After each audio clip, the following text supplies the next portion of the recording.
Glow of physics में आप सबका स्वागत है। प्यारे बच्चों, आज का टॉपिक है capacitor allows AC not DC. बहुत ही कॉन्सेप्ट वाला जो है ये वीडियो आपकी बनने वाली है कि कैपेसिटर जो है डीसी को क्यों ब्लॉक करता है। डीसी डीसी डायरेक्ट करंट को ये ब्लॉक करता है और एसी करंट को ये अलाउ करता है, जाने देता है। बच्चों, ऐसा क्यों होता है? तो बच्चों, अब आपको इसको हमें समझाना है। बच्चों ध्यान दीजिए। बच्चों पहले मैं डीसी की बात करता हूं। बच्चों ये संधारित्र है, समांतर प्लेट संधारित्र है। इसकी प्लेटों को मैंने डीसी सोर्स जो कि बैटरी है इससे जोड़ दिया। बच्चों अब होगा क्या? अब ध्यान देंगे बच्चों आप इसमें। जैसे ही हम जो है क्या करेंगे बच्चों, इसको बैटरी के द्वारा जोड़ेंगे तो क्या होगा बच्चों? मान लीजिए बच्चों ये पी प्लेट है और ये क्या है? क्यू प्लेट है। तो यहाँ से इलेक्ट्रॉन आने लग जाएंगे बच्चों। ठीक है बच्चों, माना मैंने पहले भी बता दिया था बच्चों, विस्थापन करंट में बताया, विस्थापन धारा में मैंने आपको, जब एक इलेक्ट्रॉन आएगा तो इस पे एक ऋण आवेश आ जाएगा। दूसरा इलेक्ट्रॉन इसमें आ रहा है, ये देखिए बच्चों, फिर ये ऋण आवेशित हो जाएगी। देखिए तीसरा इलेक्ट्रॉन आ रहा है बच्चों, तो ये ऋण आवेशित हो जाएगी। ये देखो, इस प्रकार से इलेक्ट्रॉनों का यहाँ फ्लो हो रहा है। अब इस प्लेट पे क्या होगी? इलेक्ट्रॉनों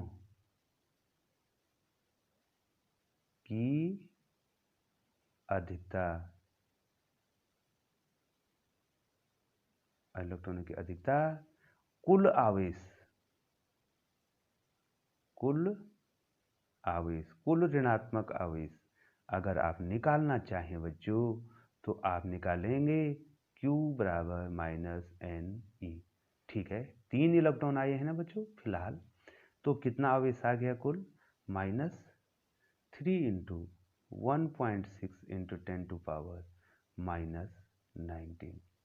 तो यहाँ पर -4.8 इंटू 10 टू पावर -19 कूलाम इसकी किस प्लेट पे आ गया है? क्यू प्लेट पे। अब होगा क्या? ये पी प्लेट जो है बैटरी के धन सिरे से जुड़ी हुई है, तो क्या होगा बच्चों? इलेक्ट्रॉन इसकी ओर आएंगे। देखो बच्चों, पहला इलेक्ट्रॉन मैं यहाँ पर ले लेता हूँ। ये देखिए बच्चों, पहला इलेक्ट्रॉन बैटरी के धन सिरे की ओर आने लग गया। जब इलेक्ट्रॉन देगा तो इस पे धन आवेश आएगा। ये देखिए, दूसरा इलेक्ट्रॉन अगर आ रहा है तो फिर इस पे एक धन आवेश आएगा। तीसरा इलेक्ट्रॉन अगर इस पे आ रहा है तो इस पे धन आवेश। तो ये क्या कर रहा है बच्चों? चार्ज को स्टोर कर रहा है। यहाँ पर देखो, अब पॉजिटिव चार्ज कितना हो गया बच्चों? पॉजिटिव चार्ज माना ये बच्चों, मैंने Q1 ये Q2 निकाला, ये Q2 निकाला, और अब मैं यहाँ पर Q1 निकाल दूँ। Q1 बराबर plus n e, that is plus 3 into 1.6 into 10 to power -19, और ये भी कितना हो जाएगा? Plus 4.8 into 10 to power -19 coulomb. अब देखिए बच्चों होगा क्या? अब जो है जब ये प्लेट धनावेशित हो जाएगी और ये प्लेट क्या हो जाएगी? ऋणावेशित हो जाएगी। ठीक है बच्चों, धनावेशित और ऋणावेशित होगी। अब क्या होगा? इसमें एक वैद्युत क्षेत्र स्थापित हो जाएगा बच्चों। क्या हो जाएगा? एक इलेक्ट्रिक फील्ड, और इलेक्ट्रिक फील्ड के कारण ही करंट फ्लो होती है। ध्यान रखना बच्चों, इलेक्ट्रिक फील्ड के कारण ही करंट फ्लो होती है। ये इसकी डायरेक्शन ये होगी बच्चों इलेक्ट्रिक फील्ड की। देखिए, इलेक्ट्रिक फील्ड के कारण ही करंट फ्लो होती है। वैद्युत क्षेत्र के कारण, वैद्युत क्षेत्र के कारण धारा प्रवाहित होती है। क्यों होती है? क्योंकि बच्चों इलेक्ट्रिक फील्ड के कारण एक फोर्स क्रिएट होता है। इधर देखिए बच्चों, E is equal to F upon q zero, आपने पढ़ा ना टेस्टिंग चार्ज। यहाँ पर क्या है बच्चों? एफ अपॉन ई है। तो फोर्स कितना आ गया बच्चों? E इंटू ई। जब इलेक्ट्रिक फील्ड क्रिएट होता है तो इलेक्ट्रॉन पर कितना फोर्स लगता है? E इंटू ई। ई इलेक्ट्रॉन का आवेश है, ई इलेक्ट्रिक फील्ड है। ठीक है बच्चों, इतना फोर्स। इलेक्ट्रिक फील्ड के कारण ही क्या होगा? करंट फ्लो होगी बच्चों। ठीक है बच्चों, अब यहाँ पर विभवांतर आरोपित हो जाएगा। ये विभवांतर, ठीक है बच्चों, ये V1 है और ये प्लेट V2 विभवांतर पर है। तो यहाँ पर विभवांतर कितना हो जाएगा बच्चों? V1 माइनस V2 विभवांतर क्रिएट हो जाएगा और सर्किट में धारा बहने लग जाएगी। लेकिन आप कहेंगे कि आप तो कह रहे थे अलाउ नहीं करता है, तो इसी बात को बच्चों आगे बढ़ा रहा हूँ। अब बताओ बच्चों, करंट कहाँ फ्लो होगी बच्चों? ये देखो बच्चों, इलेक्ट्रॉन की डायरेक्शन ये है, तो ये करंट की डायरेक्शन हो जाएगी बच्चों। ये देखो, इधर को करंट फ्लो होगी। लेकिन कब तक फ्लो होगी बच्चों? अब क्या होगा, एक समय ऐसे आएगा कि इसका विभवांतर, मान लीजिए इसका विभवांतर 2 वोल्ट है। किसका? प्लेटों के बीच विभवांतर 2 वोल्ट है और बैटरी का विभवांतर भी 2 वोल्ट है। इस स्थिति में अब जब ऐसी स्थिति आएगी बच्चों, प्लेटों के बीच का विभवांतर और इस बैटरी का जो विभवांतर है, अगर वो बराबर हो जाएंगे तो उस स्थिति में अब जो है धारा नहीं बहेगी। ये कैपेसिटर क्या करेगा? डीसी को ब्लॉक कर देगा। क्षणिक धारा बहेगी बच्चों। क्या बहेगी? क्षणिक धारा बहेगी। ठीक है बच्चों, जब तक क्या हो रहा है? जब तक इलेक्ट्रिक फील्ड चेंज हो रहा है। जब तक इलेक्ट्रिक फील्ड बच्चों, एक आवेश था तो एक लाइन थी, पहले एक लाइन थी, फिर 2 लाइन थी, फिर 3 लाइन थी, फिर 4 लाइन थी। तो समय के अनुसार इलेक्ट्रिक फील्ड चेंज हो रहा था बच्चों। तो यहीं से तो जो है बच्चों विस्थापन धारा का कॉन्सेप्ट आया था ना बच्चों।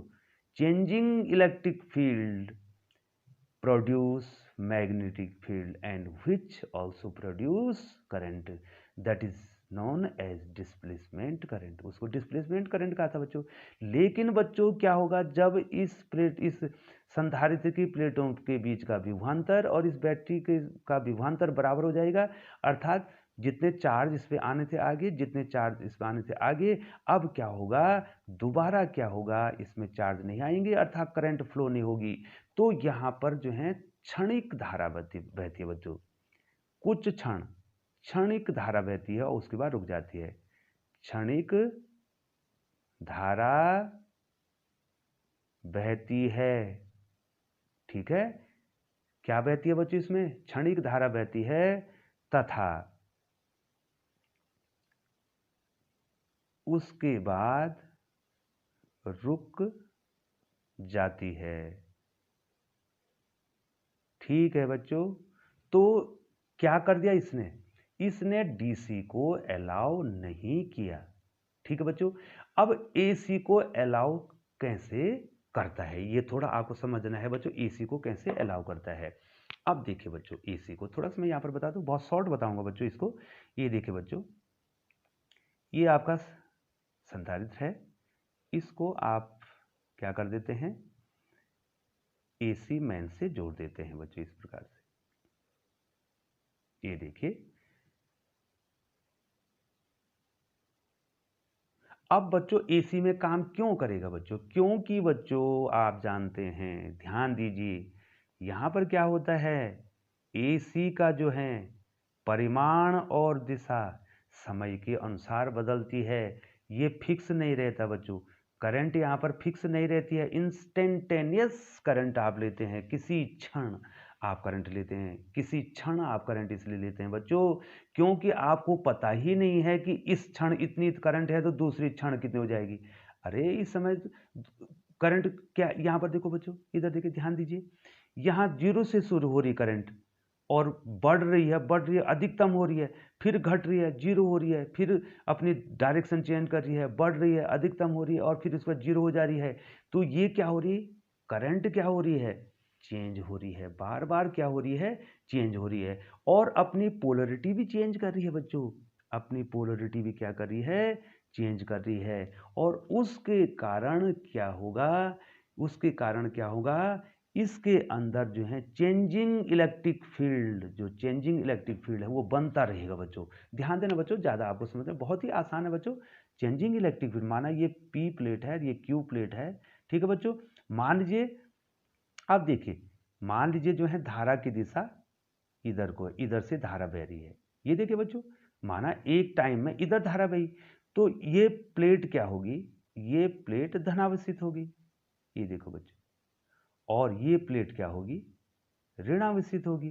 एक एक तो इस इधर बही धारा, ठीक है बच्चों। तो यहां पर क्या होगा, इलेक्ट्रिक फील्ड में चेंज हो जाएगा। ये इलेक्ट्रिक फील्ड इस प्रकार से, ये देखिए हो गया। अब उसके बाद क्या किया बच्चों, उसके बाद जो है ना हमने इसकी डायरेक्शन, अब दूसरे में बच्चों पोलरिटी चेंज हो जाएगी ना। ये देखो बच्चों, इधर क्या है प्लस और इधर क्या है माइनस। अब दूसरे चक्र में क्या हो जाएगा बच्चों, ये देखिए ये कैपेसिटर है, ये देखो मैंने उसी सोर्स से इसको जोड़ रखा है बच्चों, ये देखिए,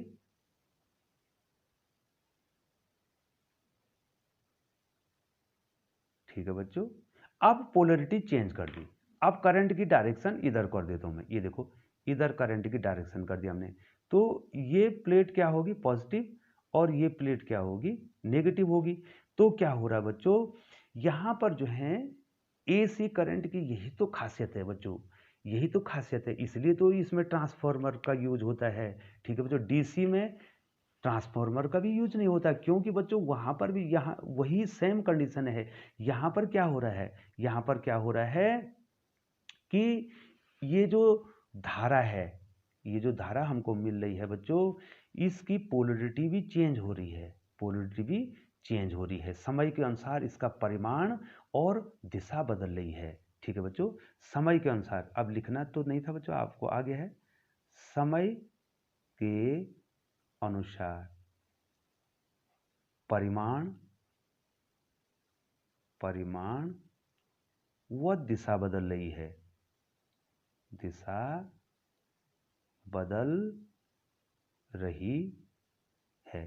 तो इसलिए जो है बच्चों, इसमें क्या होगा, कंटिन्यूअस धारा प्रवाहित होती रहेगी, क्योंकि वो क्या करेगा, लगातार जो है इसके अंदर बनने वाला जो इलेक्ट्रिक फील्ड है उसको चेंज करता रहेगा। ठीक है बच्चों, और डीसी में ऐसा नहीं हो रहा है, डीसी में कुछ क्षण ऐसा हो रहा है, ठीक है बच्चों, लेकिन उसके बाद जो बंद हो जा रहा है। लेकिन एसी में क्या हो जाएगा बच्चों, ये जो प्लेटों के बीच का जो इलेक्ट्रिक फील्ड है, वो इलेक्ट्रिक फील्ड जो है समय के अनुसार चेंज होगा, और वो क्या बना देगा बच्चों, इधर देखिए बच्चों, d phi e upon d t, changing electric field बनाएगा। और यही changing electric field magnetic field produce करता है, और मैग्नेटिक फील्ड के कारण ही धारा क्या होती है, ये इलेक्ट्रिक फील्ड चेंज होगा तो मैग्नेटिक फील्ड चेंज होगा, और मैग्नेटिक फील्ड चेंज होगा तो करंट क्या होगी, फ्लो होगी, और कंटिन्यूसली जो है वो करंट इसमें क्या होती रहेगी बच्चों, फ्लो होती रहेगी। इसलिए बच्चों आपको शॉर्ट में बता दिया बच्चों, इसलिए एसी अलाउ करती है और कैपेसिटर को एसी अलाउ करता है और डीसी को ब्लॉक कर देता है। ठीक है बच्चों, लेकिन डीसी सर्किट में अगर आप लगाएंगे तो क्या होगा, ये क्षणिक धारा देगा, लेकिन बहुत तीव्र धारा देगा। इसका मतलब ये नहीं है बच्चों कि आपने डीसी में नहीं लगाना है। ठीक है बच्चों, वो वहां पर क्या देगा, क्षणिक धारा देगा, कुछ धारा देगा, लेकिन क्या करेगा बच्चों, बहुत ही तीव्र धारा आपको देगा। तो बच्चों हमने आपको शॉर्ट में बता दिया, capacitor allows AC not DC. ठीक है बच्चों, तो ये कॉन्सेप्ट आपका क्लियर हो गया होगा। तो बहुत बहुत धन्यवाद बच्चों।